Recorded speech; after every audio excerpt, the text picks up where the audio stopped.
오늘은 우상 숭배를 피하라 라는 제목으로 함께 말씀을 생각해 보겠습니다. 오늘 본문의 교훈은 처음부터 명확하게 제시가 되고 있습니다. 14절 말씀을 보면 그런즉 내 사랑하는 자들아 우상 숭배하는 일을 피하라. 우상 숭배를 금지하는 것은 우리가 익히 잘 알고 있는 내용입니다. 오래전 구약 성경 시대부터 일관되게 하나님께서 우리에게 명령하신 그러한 일입니다. 오늘의 질문은 왜? 그 왜라는 것에 있습니다. 우리가 신앙생활을 하면서 자주 잊어버리는 단어가 이 왜라는 거예요. 왜? 영어로 why. 왜 그러냐 이거죠. 우리는 마치 우리가 하나님이 명령하시는 것들, 하나님이 말씀하시는 것들에 대해서 그냥 무조건 순종하는 거를 믿음이 좋다고 생각하는 경향이 있어요.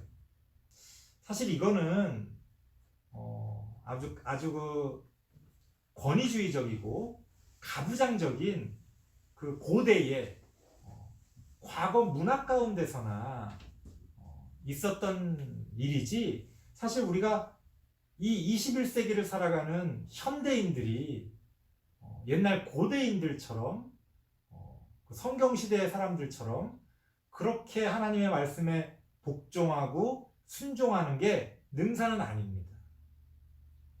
사실 그 옛날에 쓰여진 성경에서조차도 우리에게 무조건 하나님의 말씀을 따라라 이렇게 이야기하지 않습니다. 굉장히 많은 여지를 우리에게 주고 있고요. 또 하나님 스스로가 다른 어떤 소위 말해 가부장적이고 권위주의적이고 아주 그런 어떤 상하 위계 관계를 중요하게 생각하는 그런 신들과는 달리 대화하고 설득하고, 오히려 하나님이 심지어는 먼저 져주기도 하시는 그런 모습들, 우리가 그런 모습들을 성경을 통해서 볼 수가 있습니다. 그러니까 사실 하나님이 정말 원하시는 거는 우리가 하나님의 뜻을 바르게 이해하고 따르는 거예요. 그러니까 하나님의 말씀대로 우리가 따르기를 바라시겠죠. 하지만 그게 우리가 무서워서, 하나님을 무서워해서, 혹은 뭔가 원하는 게 있어서 그렇게 따르길 원하시는 게 아니에요. 우리가 그 하나님의 뜻을 이해하고 하나님의 마음을 이해하고 스스로 그 하나님의 말씀을 따를 수 있게 되기를 바라시는 겁니다. 그렇기 때문에 우리의 신앙생활에서 가장 먼저 우리가 잊지 말고 해야 될 질문은 왜라는 거예요. 왜? 이거는 불경한 것도 아니고 이거는 믿음이 없는 것도 아닙니다. 오히려 하나님의 뜻을 제대로 이해하고 깨닫고 하나님의 뜻을 제대로 순종하기 위해서 필요한 과정이죠. 뭐가 어떻게 되는지도 모르면서 하나님의 말씀대로 살다 보면 어떤 일이 벌어집니까? 융통성이 없어지죠. 세상이 단순하지 않은데 상황에 따라 어떤 많은 요소들이 변하게 되면 거기에 맞춰서 지혜롭게 행동을 하는 게, 우리가 로봇가 아닌 이상 그게 맞는 거 아닙니까? 근데 왜라는 질문이 없어져 버리면 하나님의 뜻이 무엇인지를 깊이 이해하지 못하고 엉뚱하게 어떤 눈에 보이는 작은 것들에 목숨을 걸고 신앙생활을 할 수밖에 없다는 겁니다. 그러니까 우리는 자꾸 이제 성경을 근거로 뭘 해라, 뭘 하지 말아라, 뭐 이런 얘기 많이 하잖아요. 근데 우리는 그러면서 뭘 계산하냐면 내가 얼마나 하나님 말씀에 따랐는가 계산해. 하라는 걸 얼마나 했는지, 하지 말라는 걸 얼마나 안 했는지를 계산합니다. 근데 내 점수를 그렇게 매겨요. 근데 이거는 그야말로 뭐랄까요? 사지선다, 단답형 교육, 주입식 교육의 폐해가 되는 거예요. 진정한 신앙생활은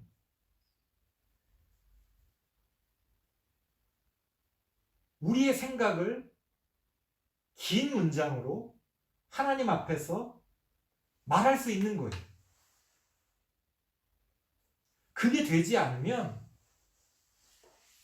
몇 번의 문제의 답은 답을 외운다고 해서 우리가 제대로 된 신앙생활을 할 수 있는 게 아니라는 겁니다.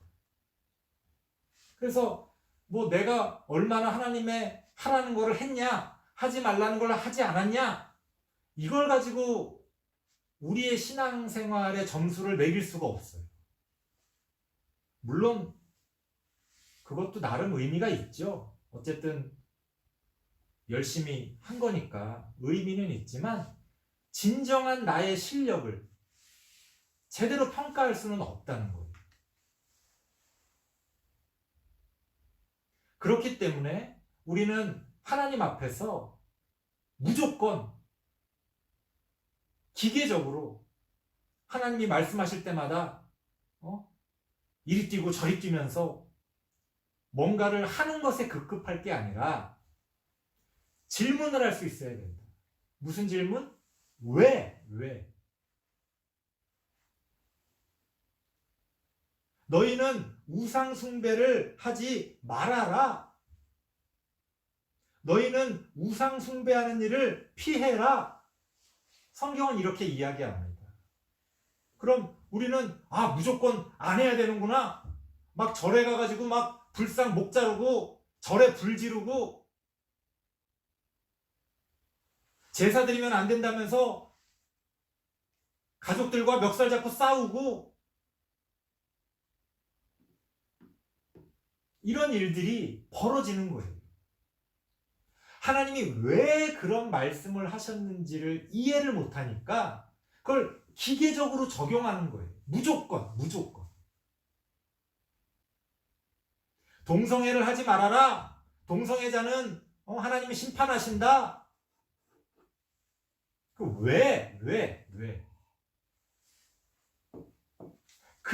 그 의미를, 그 뜻을 우리가 바르게 알지 못하면서 무조건 잘못됐다 그러면 돌부터 던지고,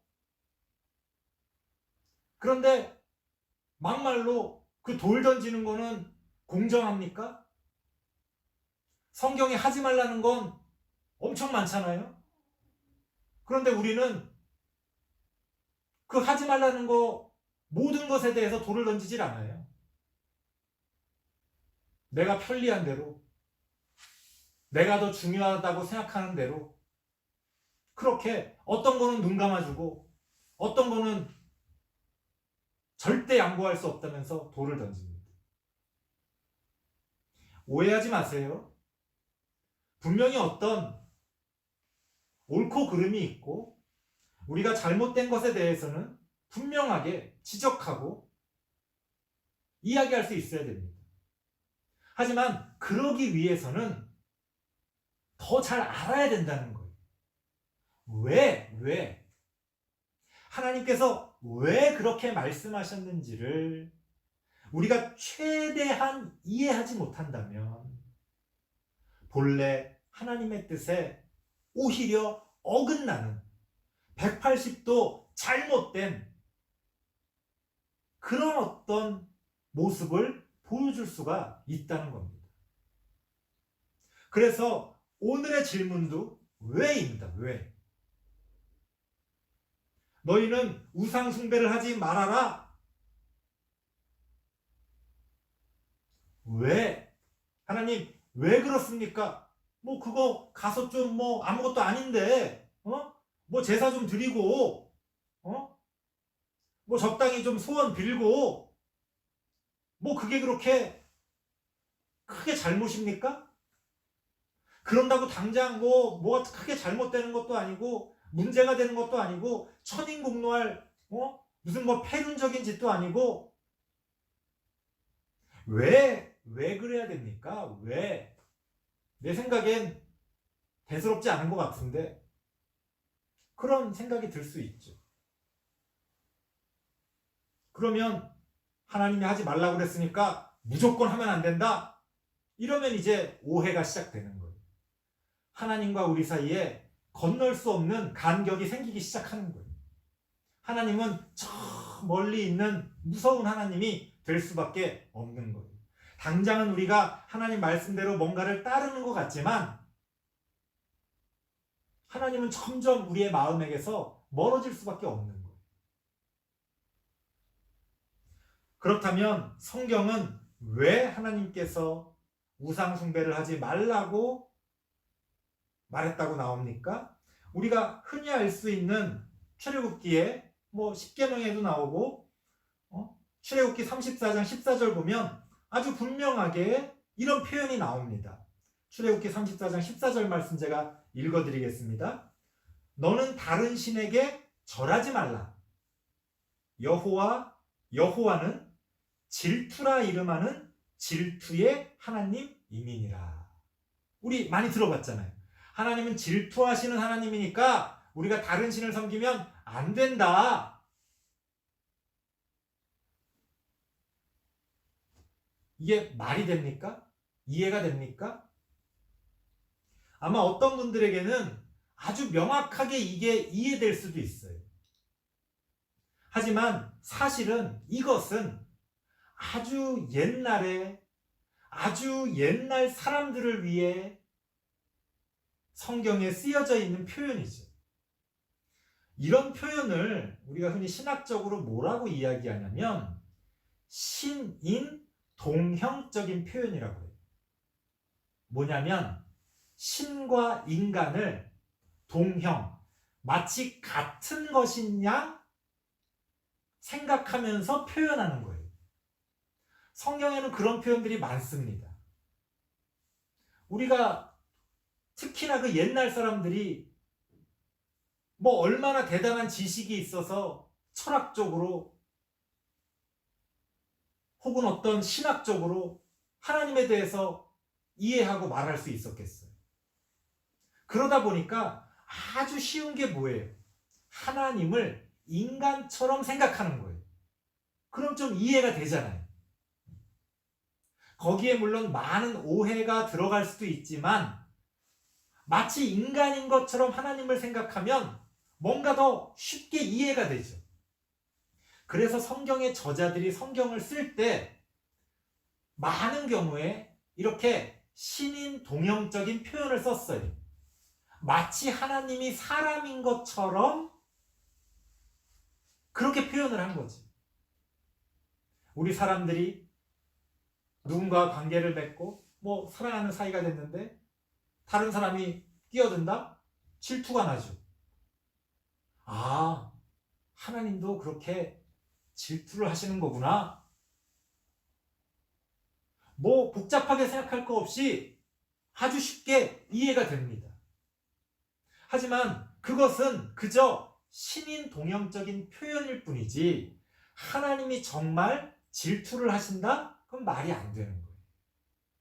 왜 말이 안 됩니까? 하나님도 우리가 하나님의 형상인데 우리도 그러는데 하나님도 그럼 질투하실 수 있는 거 아닌가? 여러분, 하나님이 그렇게 질투를 하시는 그런 성격의 하나님도 아닐 것 같을 뿐더러 중요한 건 뭡니까? 정상적이라면 질투라는 건 같은 동급의 존재에게 하는 거예요. 무슨 말이냐? 우상이라는 건 하나님이 질투할 만한 대상이 아니라는 겁니다. 우상이라는 건 아무것도 아닌 거예요. 그저 돌일 뿐이에요. 그저 나무일 뿐이에요. 그저 헛개비일 뿐이에요. 아무 능력도 없고 아무런 존재감도 없습니다. 우리가 그 우상을 믿기 때문에 우리의 그 믿음에서부터 뭔가가 발생하는 거지, 그 우상 자체는 아무것도 아니라는 거예요. 화낼 일도 아니고 신경 쓸 일도 사실은 아니에요. 그런데 그런 것에 대해서 하나님이 질투를 하신다? 말이 안 되죠. 질투라는 건 뭔가 하나님과 같은 급의 어떤 게 있을 때 뭔가 너를 뺏길 것 같고 막 이런 어떤 마음에서 나오는 거잖아요. 근데 그런 차원의 문제가 아니라는 거예요. 이건 감정적인 그런 차원의 문제가 아니라는 겁니다. 물론 어떤 숨겨진 중요한 의미가 있습니다. 좀 이따 말씀드리겠습니다만. 하지만 이게 그저 우리가 흔히 생각하는 우리 인간적인 감정에서 추측할 수 있는 그런 질투는 아니라는 거예요. 그러니까 왜 우리가 우상 숭배를 하면 안 되느냐? 왜 그렇게 하나님께서 우리에게 우상 숭배를 하지 말라고 말씀하시느냐? 하나님은 질투하시는 하나님이니까. 끝! 이러면 안 된다는 거예요. 그건 신인동역적인 표현이니까 말이 그렇다는 거지.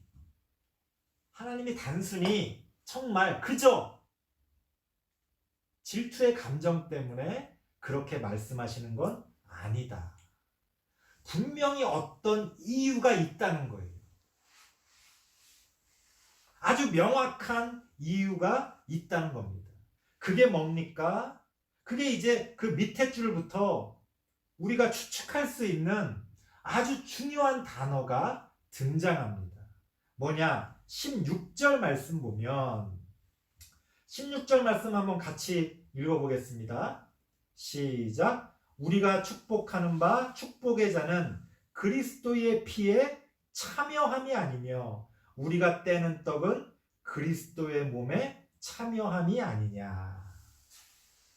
우리가 성찬식을 할 때 떡과 잔을 받는 것, 그 의미는 우리가 그 예수 그리스도의 피와 살에 참여한다는 것. 여기서 아주 중요한 단어는 참여라는 겁니다. 참여. 여러분, 신앙이라는 건 단순히 뭘 믿는 게 아니에요. 신앙이라는 건 단순히 뭔가를 하거나 혹은 하지 않거나 하는 그런 단편적인 행위들의 모음이 아닙니다. 신앙이라는 건 뭐예요? 그야말로 신앙 생활이에요. 우리가 예수 그리스도의 그 떡과 잔에 참여한다는 것, 그 떡과 잔이 상징하는 예수 그리스도의 살과 피에 참여한다는 것, 바로 예수 그리스도의 삶에 참여하는 거죠. 동참하는 거죠. 함께하는 거죠. 예수님을 믿는다는 건 예수님의 삶에 동참하는 거예요. 예수님의 그 삶에서 보여주신 그 진리를 따라 우리가 살아가는 거예요. 그 삶 가운데서 뭘 할 수도 있고 안 할 수도 있겠지만 정말로 중요한 건 우리가 그 삶에 참여한다는 거예요. 그 예수 그리스도의 삶에 참여하는 것 없이 어떤 것들을 하고 안 하고 하는 걸로 신앙생활은 형성되지 않습니다. 그건 아무것도 아닌 거예요. 반드시 우리는 무엇인가에 참여하게 되어 있습니다. 만약 어떤 것들을 하고 안 하고 하는 그런 일로 우리의 신앙생활을 이끌어 간다면 그거는 뭐에 참여하는 거예요? 율법에 참여하는 거죠. 그래서 율법주의가 되는 거예요. 하지만 하나님은 그런 율법주의를 우리에게 요구하시는 게 아니잖아요. 그거는 구약 성경으로 끝나지 않았습니까? 이제 예수 그리스도가 이 땅에 오시고 그 예수 그리스도의 소위 말하는 복음을 통해 우리에게 주어진 건 뭐예요? 우리가 더 이상 그런 율법의 노예가 아니라는 거예요. 그럼 뭐라는 거예요? 예수님의 삶에 함께하는 거죠. 동참하는 거죠. 참여하는 거죠. 신앙에는 그런 의미가 있다는 거예요. 자, 그렇다면 이거를 대상을 바꿔보면 분명한 아주 명확한 우상숭배를 피하라고 하는 것에 대한 이유가 나타납니다. 18절 말씀 보니까 이런 말씀이 나와요. 육신을 따라 난 이스라엘을 보라. 제물을 먹는 자들이, 우상의 제물이죠. 우상의 제물을 먹는 자들이 그 제단에, 그 우상의 제단에 참여하는 자들이 아니냐. 참여라는 말이 또 등장합니다. 무슨 말이에요? 우상을 숭배한다는 것은 단지 그저 그 우상에게 절하는 행위, 우상을 섬김으로써 뭔가를 그저 얻고자 하는 그 마음들, 그걸로 끝나지 않는다는 거예요. 그 우상에게 우리가 동참하게 되는 거예요. 우리가 그 우상과 함께하게 되는 거예요. 나는 그저 몸만 잠깐 갔다 왔을 뿐인데요. 그렇지가 않다는 거예요. 우리의 몸이 있는 곳에 우리의 마음이 있는 거죠.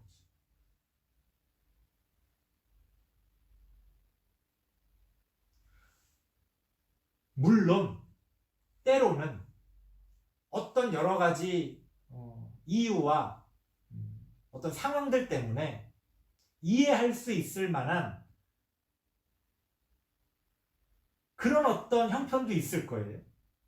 하지만 그럼에도 불구하고 우상을 숭배하는 일은 반드시 그 우상의 삶에 우리가 참여한다고 하는 위험성을 아주 심각하게 내포하고 있다는 겁니다.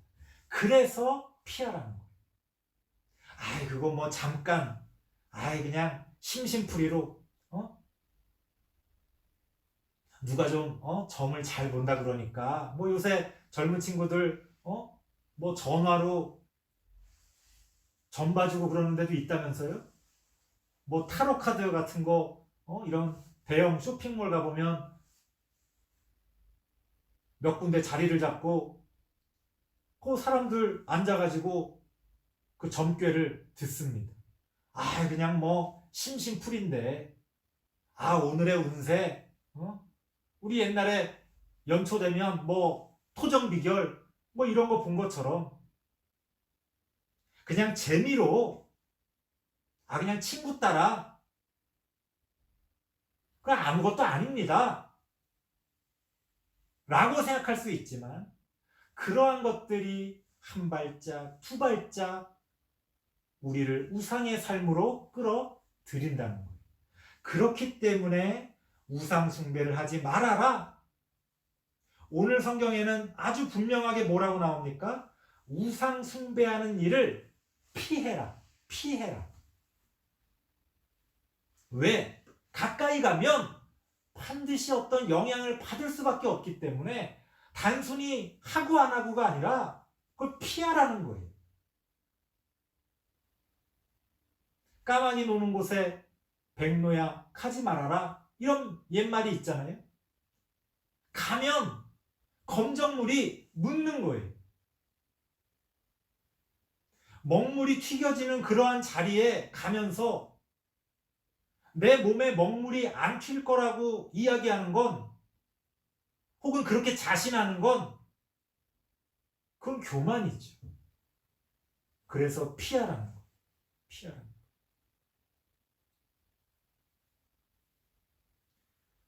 하나님은 우리를 위해 우상을 따르는 삶이 어떠한지를 아시기 때문에 피하라는 거예요.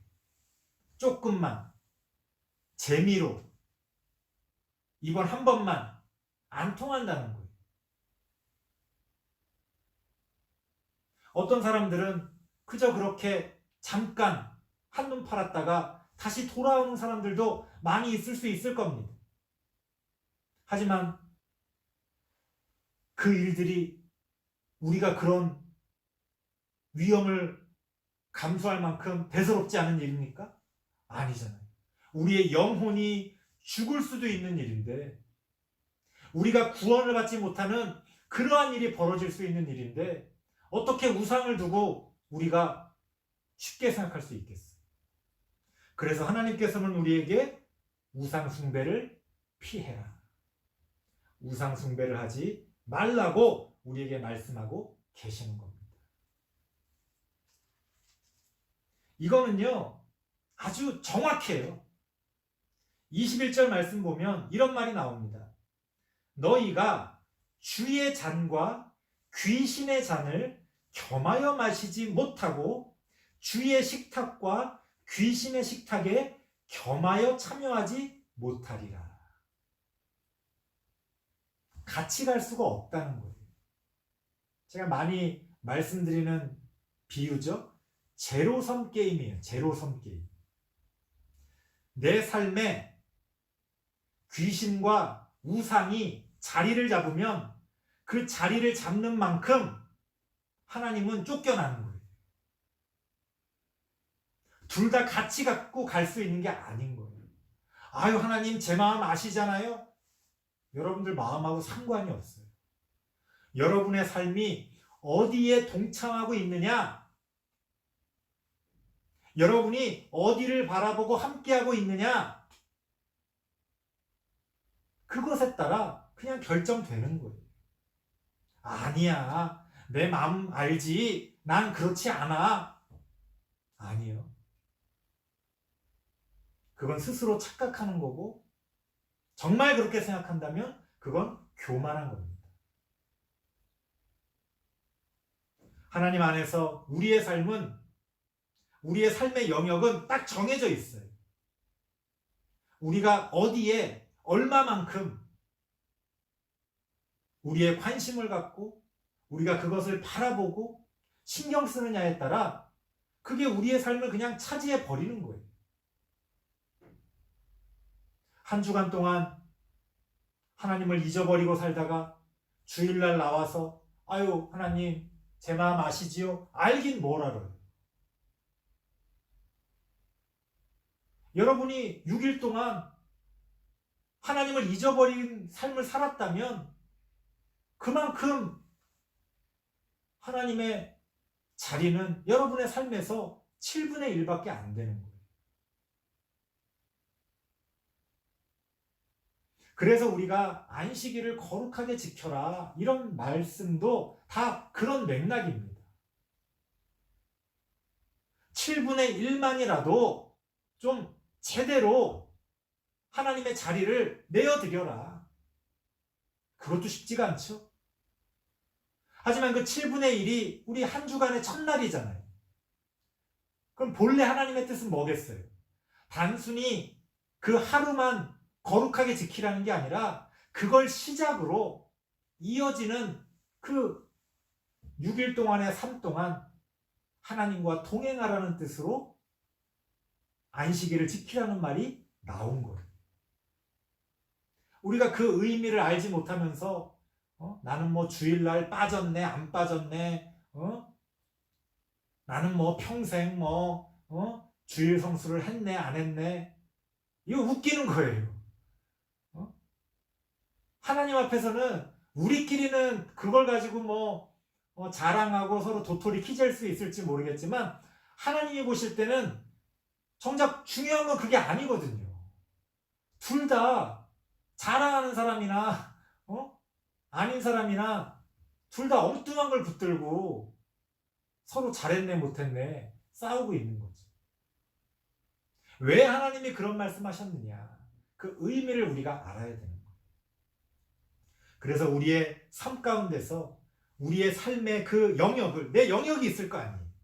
내 삶이라고 하는 영역을 내가 얼마나 하나님을 믿는다고 하면서 얼마나 그 자리를 하나님께 내어드렸느냐, 우리가 무엇을 기준으로 이 세상을 살아가고 있느냐, 우리가 어떤 바탕 위에 우리의 삶을 쌓아가고 있느냐, 사실은 그게 중요한 거죠. 그런데 그 기본이 뭐예요? 우상 숭배를 피해야 된다는 거예요. 왜? 하나님을 내 자리에 그 영역을 만들어가기는 고사하고 우상이 그 자리를 차지해버리면 아무리 다른 거를 하려고 해도 할 수가 없잖아요.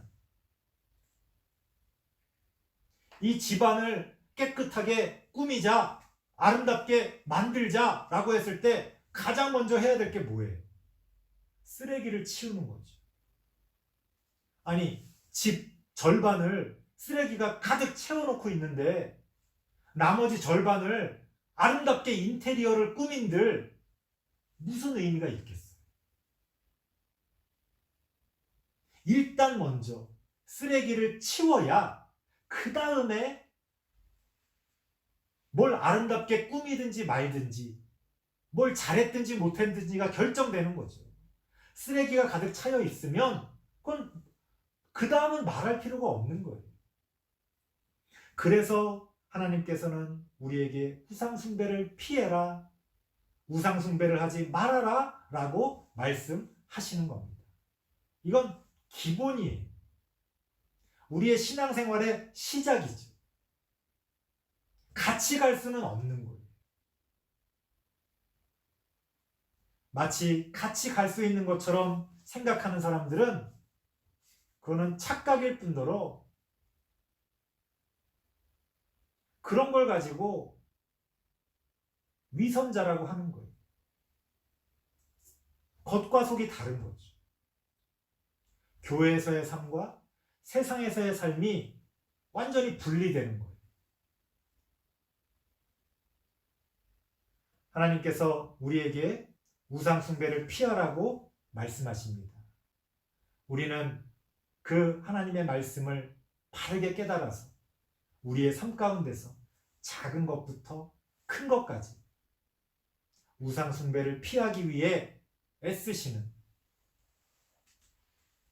우리 모든 성도님들 되시길 바랍니다. 기도하겠습니다. 하나님 감사합니다. 우리는 하나님을 어떻게 섬기고 있습니까? 하나님을 섬긴다고 하면서 우상도 섬기고 있지는 않습니까? 하나님, 이제라도 우리가 단순히 하나님을 어떻게 섬기냐고